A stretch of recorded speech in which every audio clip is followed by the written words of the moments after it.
அன்பின் ஆண்டவராகிய இயேசு கிறிஸ்து தாமே தம் அளவற்ற அன்பின் பிரசன்னத்தால் நம் உள்ளங்களை நிரப்புவாராக. மனித வாழ்வை பல்வேறு சூழ்நிலைகள் பாதிக்கும் பொழுது சாதாரணமாக மனிதன் என்ன செய்கிறான்? அவனுடைய எதிர்பார்ப்பு என்ன?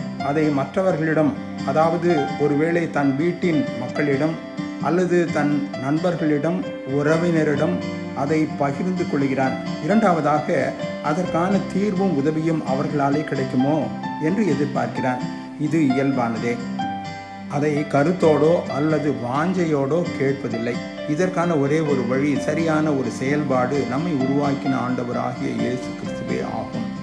அவரே கரிசனையோடு, அன்போடு, விருப்பத்தோடு அவர் கேட்க ஆயத்தமாக இருக்கிறார். இதை அறிந்த சங்கீதக்காரன், ஆண்டவராகிய கர்த்தரை நன்றாக அறிந்தவன் அவன், அவர் மேல் நம்பிக்கை கொண்டவன், சொல்லப்போனால் அவரே தன்னை வாழ்வாக்கினவன் அருமையாக கூறுகிறான். என் கண்மலையாகிய கர்த்தாவே, உம்மை நோக்கி கூப்பிடுகிறேன். நீர் கேளாதவர் போல மௌனமாயிராதையும். நீர் மௌனமாயிருந்தால் நான் குழியில் இறங்குகிறவளுக்கு ஒப்பாவேன். கர்த்தருக்கு ஸ்தோத்திரம், அவர் என் விண்ணப்பங்களின் சத்தத்தை கேட்டார். சங்கீதம் 28 வசனங்கள் 1-6. இங்கே சங்கீதக்காரன் கூறுவது என்ன? கர்த்தாவே, நீரே என் அசைக்கக்கூடாத கண்மலை. ஆகவே கர்த்தாவே, உம்மையே நோக்கி கூப்பிடுகிறேன். ஆனால் நீரோ கேளாதவர் போல மௌனமாக இருக்கிறீர், அமைதியாக இருக்கிறீர்.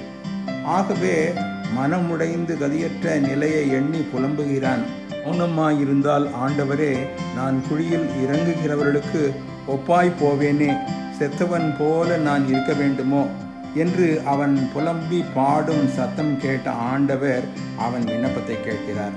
அதன் பொருள், அவன் விண்ணப்பங்களுக்கு சரியான எதிர்பார்ப்புக்கும் மேலான நன்மையான தீர்வை அருளுகிறார், உதவி செய்கிறார், சகாயம் அளிக்கிறார். ஆகவே தான் அவன் பாடினான், கர்த்தருக்கு ஸ்தோத்திரம் என்று. நாமும் கூட நம் சூழல்களின் மத்தியிலே, அது எதுவானாலும், ஆண்டவராகிய இயேசு கிறிஸ்து வண்டை வரும் பொழுது அவரை துதித்து பாடும்படி செயல்பட அவர் நம்மை வழி நடத்துகிறார்.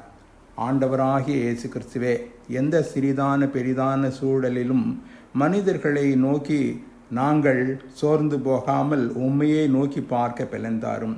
நீர் மௌனமாய் இருந்தாலும் மறமாமல் பதில் தரும் வல்ல ஆண்டவர் நீரே, உதவி செய்ய வல்லவர் நீரே. உமக்கே துதியும் ஸ்தோத்திரமும் உண்டாவதாக. ஆமேன். God bless you.